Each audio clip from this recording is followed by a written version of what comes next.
Pisces! Kamusta kayo? Hope you're all doing well. Welcome back to 1111 Pinoy Tarot. Let's take a look your romantic love life. Tingnan natin ang romantic connection between you and your new person or the person that you're currently dealing with or yung person na bumabalik sa buhay mo. Let's see what's happening. Pwede nyo rin panoorin ang inyong moon, rising, and Venus placements. Thank you, Pisces. Please subscribe, comment, share, and tap the bell. Let's see how your love life unfolds.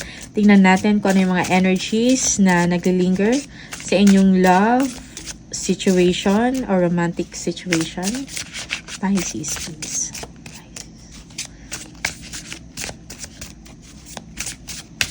Pisces.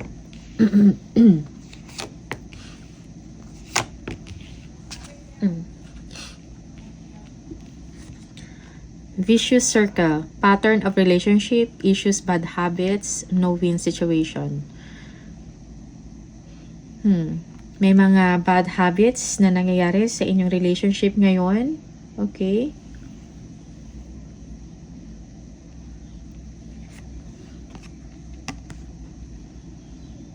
Two-face, playing with your emotions is insincere, not who you think.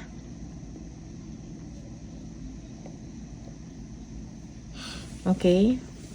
Merong tao sa paligid ninyo or someone or isa sa inyo ay hindi sincere sa kanyang nararamdaman.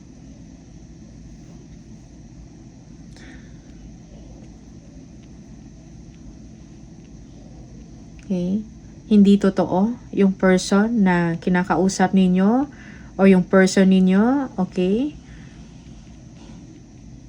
May mind games na nangyayari. Pisces, complicated. Lots of twists and turns, naughty situation, precarious. Okay? Complicated ang situation ninyo. Parang hindi mo alam kung ano yung totoong nangyayari or situation ninyo ng person mo. Okay?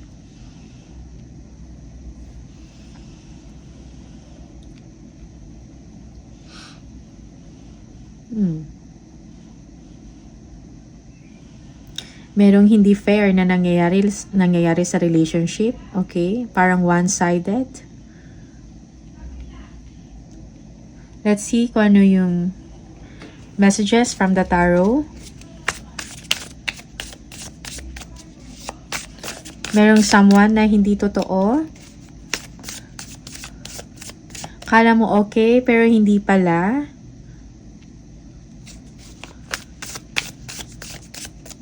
He or she is just playing you, Pisces.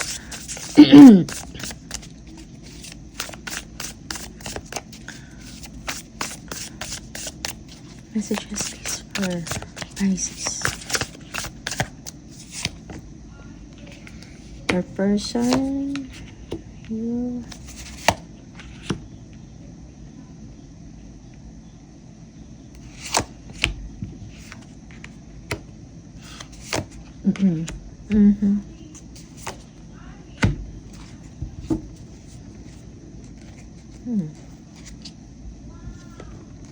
Bottom of the deck, Page of Cups. Okay.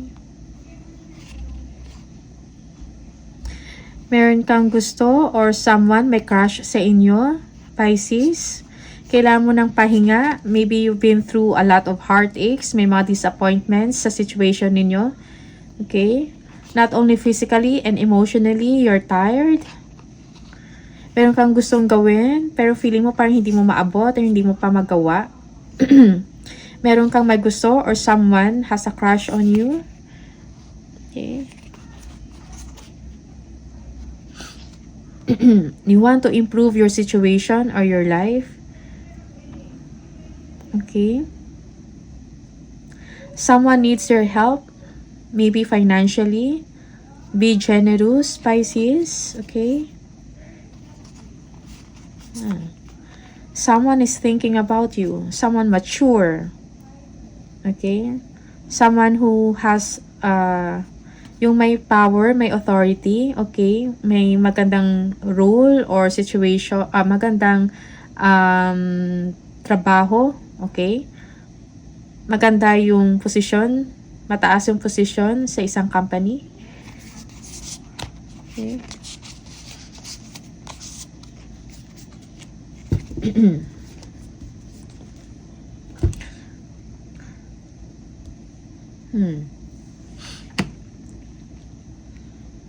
May mga messages, okay?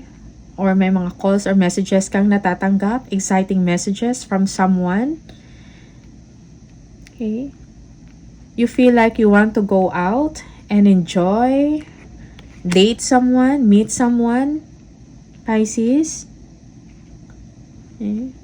Meron kayong iniisip, meron kayong pinag-aaralan, may mga tinitingnan kayo sa sitwasyon ninyo, Pisces. Okay? Meron kayong gustong alamin. You are very dedicated in your work. Okay?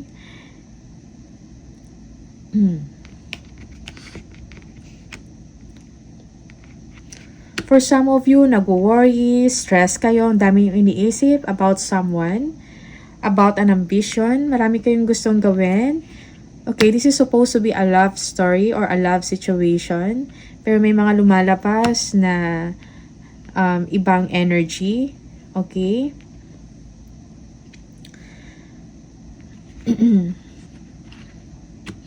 Merong someone na gusto kang puntahan, gusto makipag-date sa inyo, gusto kang i-pursue.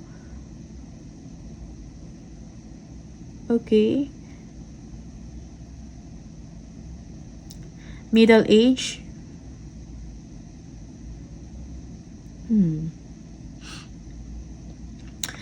Itong tao na to is someone na kung ano yung gusto niya, gagawin niyang lahat para magawa yun. Very determined siya and ambitious. Active person, okay?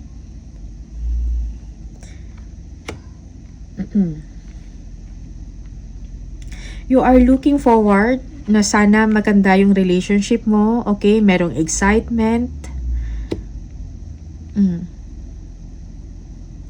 Meron kang ina-expect or inaantay na love communication or text. Pisces.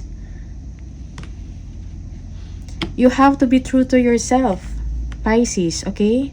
Alamin mo kung ano talaga yung gusto mo, kung ano yung nararamdaman mo. Anong nararamdaman mo sa someone or sa person ninyo.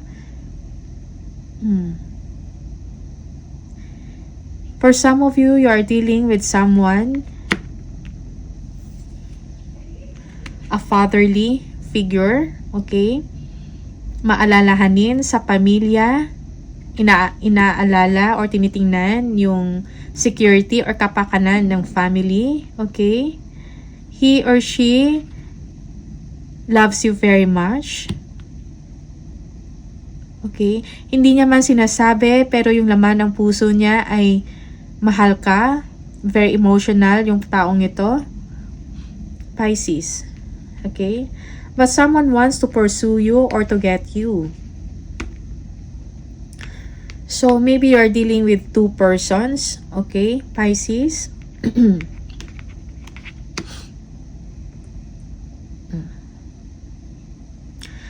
For some of you, this is about work-related. Okay? Work.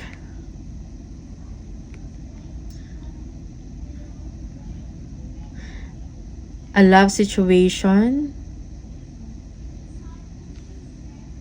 In work area. Okay? The situation is complicated. Okay? But there is someone who is not true to you or not sincere. Or hindi pinapakita yung totoong nararamdaman sa inyo. So, that's why you are thinking about it. May mga information kayong matatanggap that someone wants you. Okay? May gusto sa'yo.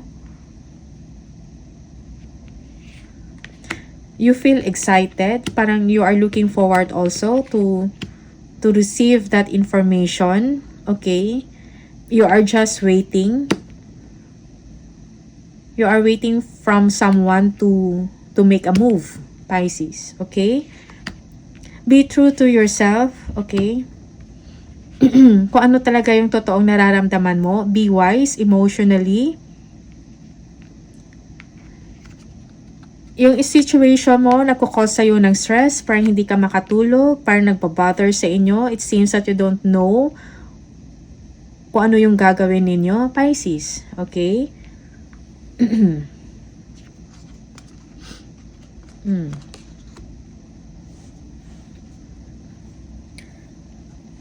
Weigh your situations carefully.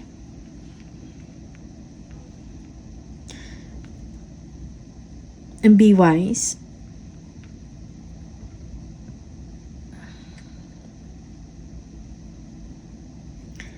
Uphold integrity, Pisces.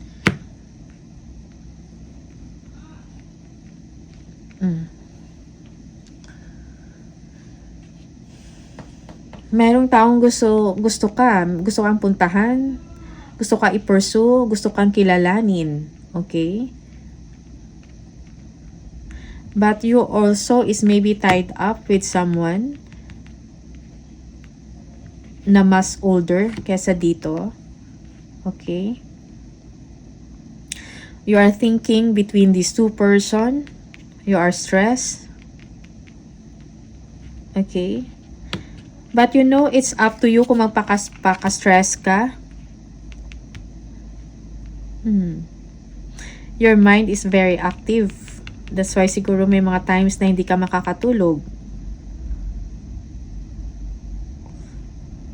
Parang nag-worry ka about sa situation ninyo, Pisces. Okay? So, be aware of your love situation. Uphold integrity. Merong may gusto sa inyo. Kailangan mong i-review, kailangan mo i-analyze ang situation because someone may be not sincere to you or hindi siya expressive, hindi pinapakita kung ano yung totoo niyang intensyon or kung ano yung totoong nararamdaman sa inyo. Okay? So, tingnan natin kung ano pa yung mga messages for you, Pisces.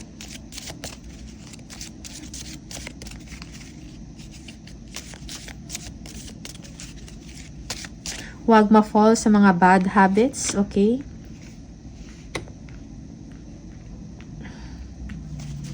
For Pisces, please. Any more message for Pisces? Criticizing one another will only lead to further unhappiness. Love and accept each other as you are, and your relationship will magically transform. Embrace. Through each other, you find the missing pieces. Nice. Reflection. Give each other some space at the moment. Trust and have faith that all will work out for the best. Okay? So, that is the message for you, Pisces. Maraming salamat for watching. See you on the next video. Bye!